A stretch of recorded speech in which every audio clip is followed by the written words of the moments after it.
saya Grace Elinda dengan NIM 24015460159 dari kelas B24. Di sini saya akan memberikan tanggapan mengenai buku Neurohumanitas Sosial yang telah dipaparkan oleh kelompok 7 dan 8 kelas B24. Adapun poin yang membekas bagi saya yaitu mengenai bab 8 tentang kepemimpinan yang menyembuhkan, yang dimana pemimpin bukan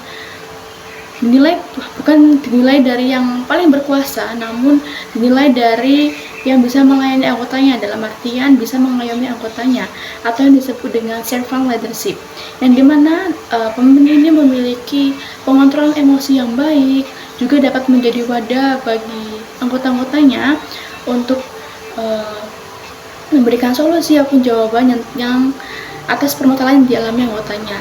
Di sini pemimpin berperan sebagai penengah anggota-anggotanya, yang dimana empati yang dimiliki pemimpin juga perlu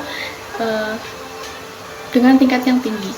Pemimpin di sini bukan dinilai dari yang paling otoriter atau yang berwatak keras, namun yang memiliki keheningan maupun ketenangan itu lebih berpengaruh kepada anggota-anggotanya. Mungkin cukup sekian yang bisa saya sampaikan tentang tanggapan dari buku Neurohumanitas Sosial. Terima kasih. Assalamualaikum warahmatullahi wabarakatuh. Perkenalkan, saya Alfiana Siroh dari kelompok 9 dan 10. Jadi tanggapan saya mengenai buku Neurohumanitas Sosial. Buku ini memberikan perspektif yang sangat relevan dengan keadaan manusia saat ini, di mana pendidikan itu hanya dianggap fokus terhadap materi dan aspek kognitif.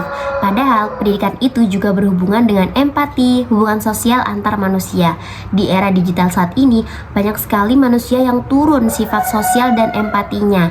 Nah, buku ini itu memberikan pendekatan neurohumanitas yang menunjukkan bahwa empati sebenarnya itu merupakan potensi alami dari diri manusia. Jadi, pesan utama yang dapat disampaikan, perubahan sosial dapat dimulai dari individu melalui sikap sederhana seperti hadir secara nyata dan tulus. Contohnya mungkin mendengarkan seseorang tanpa menghakimi dan membangun kepedulian yang lebih terhadap sesama. Jadi kita lebih aware terhadap lingkungan sosial kita. Baik, sekian dari saya. Wassalamualaikum warahmatullahi wabarakatuh. Perkenalkan, saya Linca Mutiara Sukamto akan memberikan tanggapan mengenai buku Neurohumanitas Sosial. Buku ini menekankan bahwa manusia pada dasarnya diciptakan untuk saling terhubung dan berempati. Otak manusia memiliki mekanisme biologis yang memungkinkan kita merasakan pengalaman orang lain. Namun, di zaman modern ini, empati mulai berkurang karena gaya hidup yang serba cepat dan cenderung melalui interaksi digital.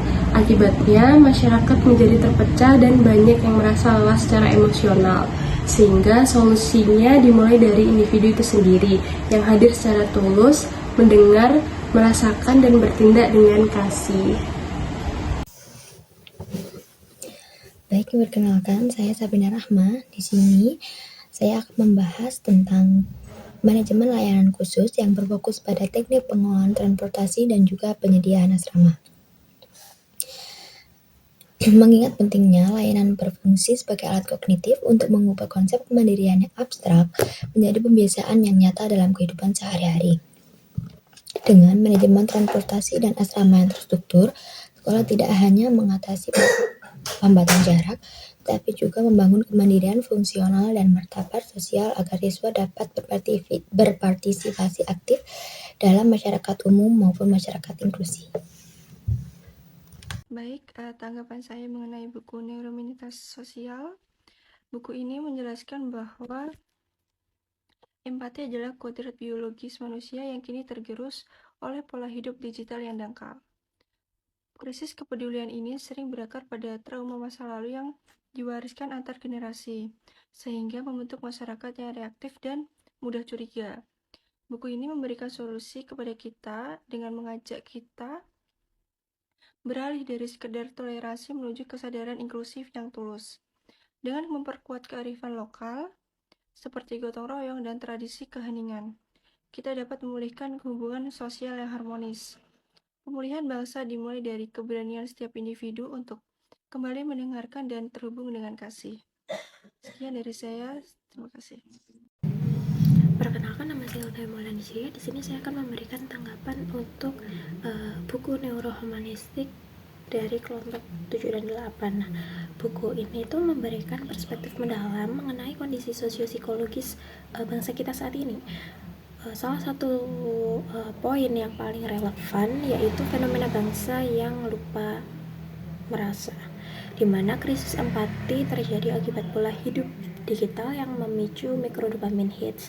Nah, hal ini tuh secara biologis mengganggu sistem mirror neuron yang kita miliki. Kemudian sehingga masyarakat tuh menjadi lebih mudah terfragmentasi dan mengalami kelelahan empatik yang berujung menjadi polarisasi sosial.